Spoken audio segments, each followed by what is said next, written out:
Did you know Francis the Predator Ngannou's punch is as powerful as a car crash? Discover this and 9 other surprising facts about his extraordinary life. Number 10. His father's bad reputation motivated him to pursue boxing. Ngannou was 6 years old when his parents went through a divorce, and in the community he grew up in, there was this unspoken pressure. A lot of people expected him to turn out like his dad, who was known for getting into street fights. It's kind of like a shame of my dad. Why ashamed? Because he have this reputation of being a street fighter, like fighting people, and people are like, oh, that guy. But here's the thing that got me. Francis didn't just accept that predetermined path. Instead, he saw another way. He loved fighting, but he didn't want the street brawls and the bar fights. He aimed for something bigger and more structured, professional fighting. It wasn't just about the punches and the wins, but about proving to himself and others that he could change the narrative and set his own direction in life. Number 9, he helps children in Cameroon achieve their dreams. After making a name for himself in professional fighting, he didn't just stop there. He remembered where he came from and the struggles he faced as a kid in Cameroon. Imagine growing up with next to nothing, and then someone steps in and gives you a chance to chase your dreams. It leaves an impact, doesn't it? Instead of just paying back to that one person, Francis decided to pay it forward. He set up a foundation in his own name back in Cameroon. Through it, he's making sure that kids there get a real shot at pursuing sports as a career, just like he did. But here's the part that genuinely floored me.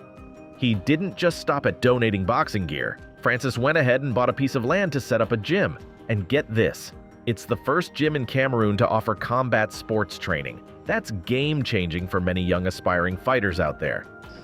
Potentiellement le MMA quand on aura un coach et la lutte. Donc c'est un peu dans ce concept-là et voilà, permettre déjà aux jeunes qui sont passionnés par ça de se familiariser. Number 8. He never got a formal education. Growing up in a family that was grappling with financial struggles, the daily choice was often between basic necessities and education. Unfortunately, that meant Francis couldn't attend school regularly. In fact, he often found himself being sent home due to the inability to pay school fees. Hasn't paid a school fee, so they're gonna kick me out in front of other kids. So yes. By the age of 12, he had to make the tough decision to start working, and he began his grind in a sand quarry. Because of these circumstances, formal education wasn't a big part of Francis's younger years. However, considering where he's reached today, it wouldn't be surprising if he decided to tap into the world of online education, now that he has the means to. Number 7. He was homeless. Living on the brink of poverty is one thing. Having your basic needs met brings a certain level of comfort. But the true test of human spirit comes when even those basic necessities are stripped away. Francis Ngannou's journey in Paris is a testament to this. When he moved to the city, envisioning a brighter future, he was met with an unimaginable challenge: homelessness. With neither money in his pocket nor a friend to lean on, Francis faced the harsh reality of sleeping on the streets, exposed to the biting cold. It was a test of endurance, hope, and sheer willpower until fate finally dealt him a better hand. Number 6. He once ate from garbage cans and got arrested in Spain. In his younger years, poverty gripped his life so intensely that searching through trash for leftover food was a routine. Anymore. We have to go eat in the trash, rotten food. By 22, with dreams of boxing professionally, Francis set his sights on France. But the journey wasn't straightforward. It involved a complicated route through Morocco and then Spain. However, his entrance into Spain didn't go as planned. Arriving there illegally, Francis faced detention. The physical constraints of being detained were tough, but it was the mental strain that weighed more heavily on him. Despite being in a literal prison, it was the mental confinement, the uncertainty, and the pressure of the situation that took a more significant toll.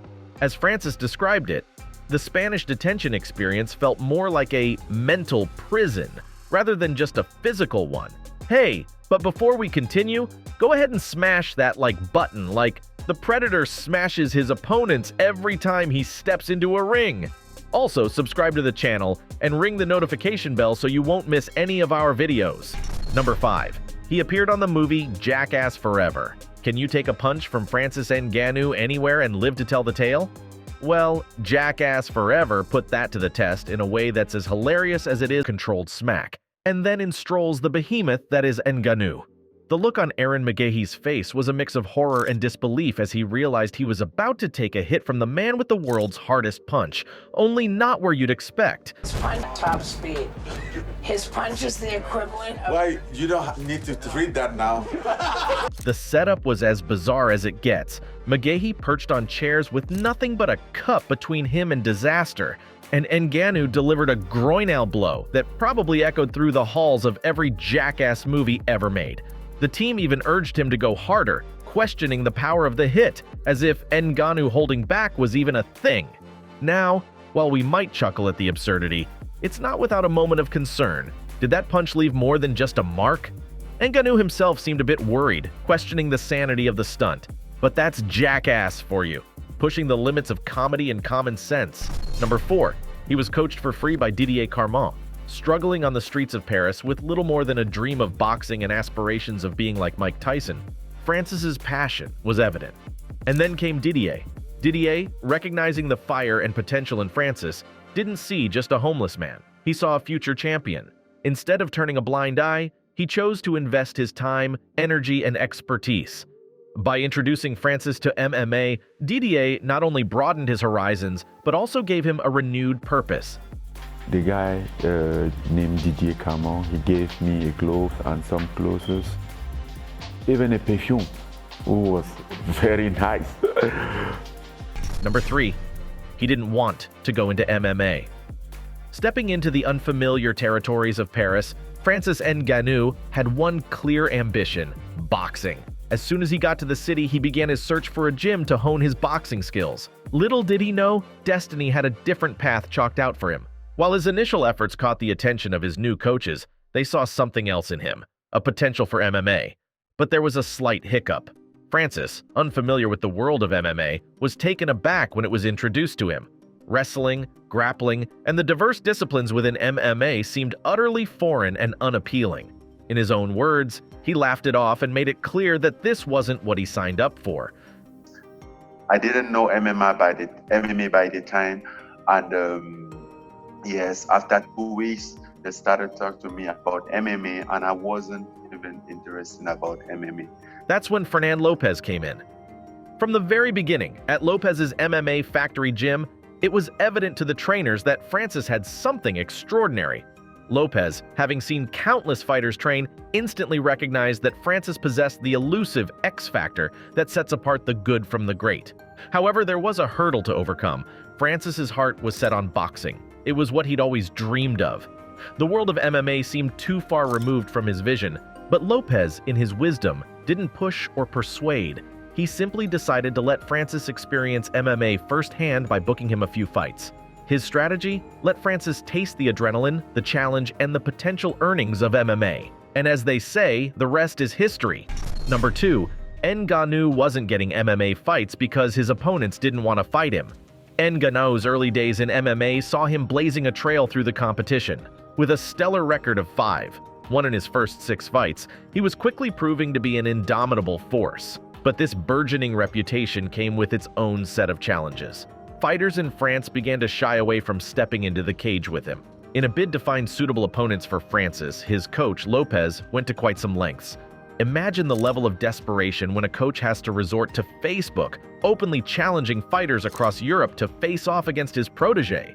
Despite the open call, booking fights became increasingly difficult, with many turning down the opportunity to face the powerhouse that was Ngannou. On Francis's 29th birthday, Lopez posed a question. What gift would make him the happiest?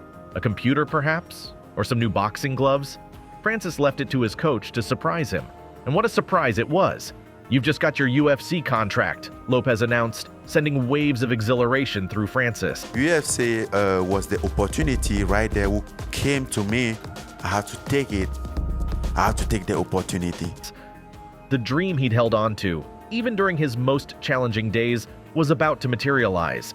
This contract was his golden ticket, marking the beginning of his illustrious UFC journey. The kickoff was a bout against Luis Henrique in Dallas, and in true Ngannou style, he marked his debut with a spectacular second-round knockout. Number 1, he holds record for punching power. Francis Ngannou doesn't just pack a punch, he packs the punch.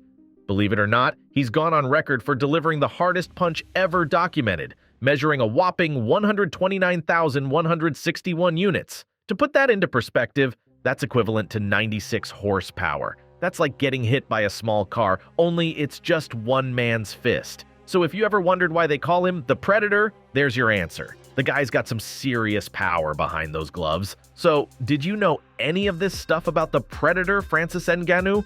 Leave a comment below and let us know. And don't forget to like and subscribe, but that's all for today. See you next time. Till then, remember to protect yourself at all times.